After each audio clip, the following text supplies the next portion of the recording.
Jadi wanita yang sudah ditalak itu wajib mengalami masa iddah.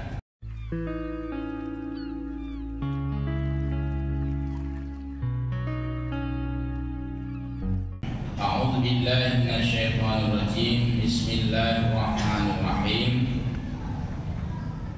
Wal mutallaqatu yatarabbasna bi anfusihinna salasata quru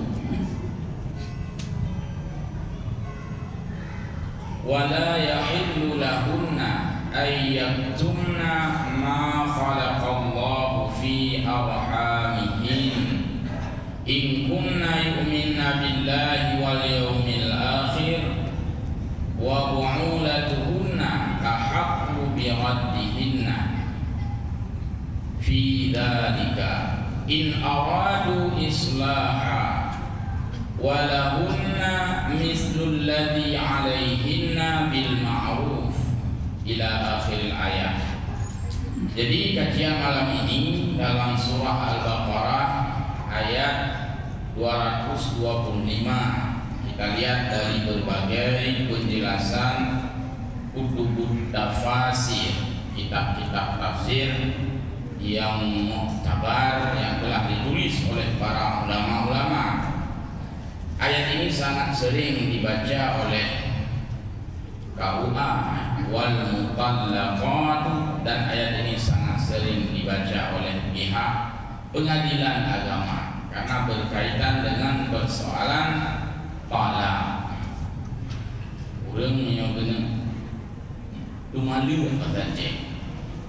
Talak itu berkaitan dengan mendatangi. Yang pertama mendatangi pihak kampung Pak Uci, tetapi tidak berkonsekuensi kepada hukum formal, sebatas minta cara. Ya garu-garu boleh begini. Iban caranya kakaru ngawain yang sebatasnya dengan pihak kampung. Yang kedua mendatangi pihak KUA. Di sana ada BP 4, masalah penasehatan perkawinan. Juga KUA tidak mengeluarkan surat cerai, surat talak. KUA ini bukan tempat maling, KUA tempat menikah. Dulu mengkawin KUA, mencuri atau talak juga di KUA. Belakangan ada undang-undang yang lain. KUA tempat menikah, pengadilan tempat mengikrarkan talak atau cerai. Maka di sanalah keluar surat akta talak dan akta cerai. Talak karena suami yang menggugat istri, boleh suami yang ada hubungan, namanya talak dan keluar akta talak. Cerai boleh istri, kapuh apa mungkin, geli dan sebagainya, keluarlah akta cerai. Maka cerai itu diawali oleh gugat cerai, dan talak diawali oleh pengajuan talak. Jadi yang talak itu pengajuan talak. Yang cerai, gugat cerai. Jadi dalam Al-Quran Allah sudah mengatur berkaitan dengan talak dan konsekuensi. Artinya akibat atau resiko atau apa tindakan yang harus dilakukan oleh wanita yang sudah dijatuhi talak. Kita lihat ayat Allah, wal mutallaqatu yatarabbasna bi anfusihinna salasata qurun. Perempuan-perempuan yang sudah ditalak, yatarabbasna ay yantazirna, mereka berkemestian, berkewajiban untuk menunggu alias iddah. Jadi wanita yang sudah ditalak itu wajib mengalami masa iddah. Iddah adalah masa menunggu jeda, tidak boleh langsung, walaupun naurung dengan kebanggaan dan kegengsiannya.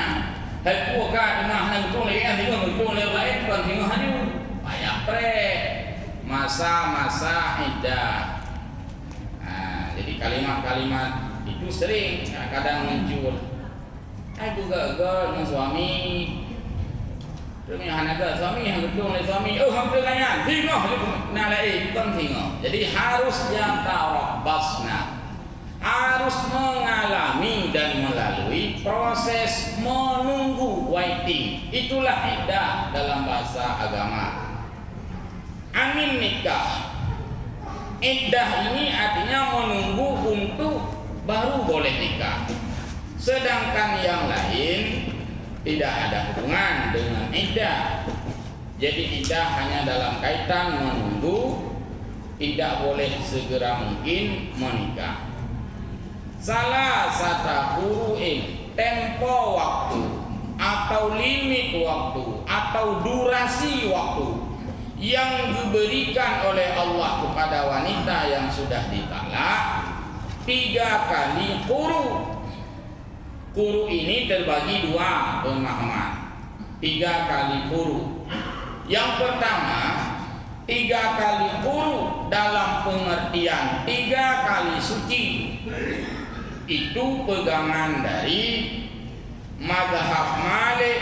3 kali quru artinya 3 kali suci.